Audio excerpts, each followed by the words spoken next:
ساتھ اسٹوڈیو میں موجود ہیں فضل کریم دادا بھائی صاحب، جو ایک بزنس اینالسٹ بھی ہیں، اس کے ساتھ ساتھ ڈیفنس کے معاملات میں بہت عبور رکھتے ہیں۔ سر، سب سے پہلے تو آپ آج کے D G I S P R کی جو پریس بریفنگ ہے اس کو سمرائز کر کے ہمارے ناظرین کو بتائیں۔ ویری مچ تھیبو صاحب، آپ کا بہت شکریہ۔ جیسے آپ نے اپنے انٹروڈکشن میں بتایا، آج D G I S P R نے سارے انٹرنیشنل میڈیا کو بلا کر خطاب کیا تھا۔ ہمارے ایئر فورس کے بھی ریپریزنٹیٹیو تھے اور ہماری نیوی کے بھی تھے، اور اوپن اینڈ شٹ کیس کی طرح آج ہم نے اپنے سارے جو فیکٹس پریزنٹ کیے، اس کے بعد it has become clear that it is an open and a shut case.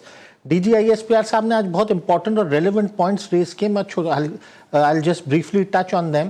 انہوں نے بتایا کہ سب سے پہلے جو ہے یہ انسیڈنٹ رپورٹ ہوا 2:20 پہ، اور یہ 230 کلومیٹر انہوں نے بتایا ہلی ایریا ہے۔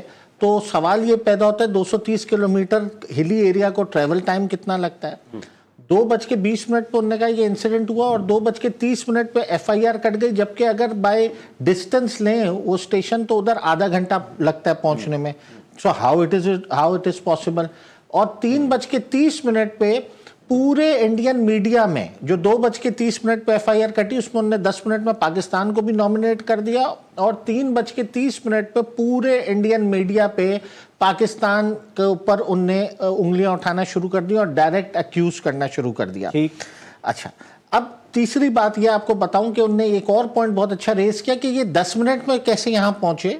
ایف آئی آر کٹ گئی، جو ڈسٹنس 30 منٹ کا تھا، اور 90 منٹ تک جو وکٹم ہے اس تک کوئی پہنچا ہی نہیں، ریسکیو کرنے کے لیے کوئی نہیں پہنچا، ادھر پہنچ گیا، ایف آئی آر کے لیے پہنچ گئے۔ تو یہ انہوں نے بتایا۔ اس کے علاوہ انہوں نے 2 باتیں بڑی امپورٹنٹ اس حوالے سے کی۔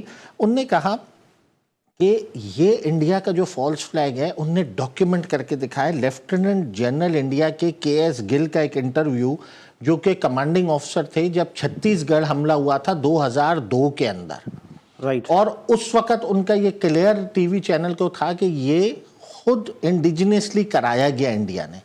اسی طریقے سے پلوامہ کے ستیا پال یادو جو تھے، جو گورنر تھے اس وقت، یہ پلوامہ کے جب اٹیک ہوا تھا، ان نے خود یہ اس بات کو ایڈمٹ کیا کہ جو ہے کیا کہتے ہیں یہ انڈین ڈومیسٹکلی یہ سارا کروایا گیا تھا۔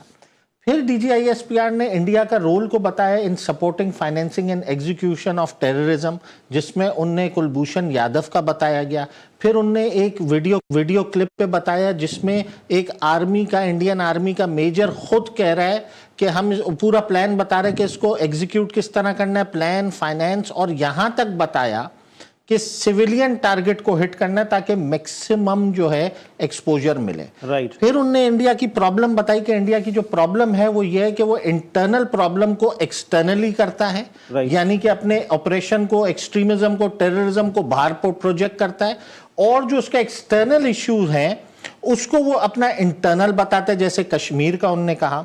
تو ان نے اس کے اوپر پھر یہ بھی کہا کہ جو انڈین میڈیا کا رول تھا ان نے اس کو بہت ہی ہائی لائٹ کیا، اور یہ کہا کہ ان کو شرم آنی چاہیے کہ یہ سیلیبریٹ کر رہے تھے 2 سال کے بچے کے جنازے کو، 5 سال کے بچے کے جنازہ جو انہوں نے شہید کیا، ہمارے مسجد کو جو شہید کیا، یہ اس بات کی سیلیبریشن کر رہے ہیں۔ What kind of mindset they are, یہ کس قسم کے لوگ ہیں، وہ انہوں نے ہائی لائٹ کیا۔ پھر انہوں نے بتایا کہ ان کی غیر ذمہ داری کا تو یہ ثبوت ہے کہ جب ان نے اٹیک کیا 6 اور 7 کی رات کو، تو اس وقت 57 انٹرنیشنل فلائٹس تھیں جو ڈیفرنٹ ممالک کی تھی۔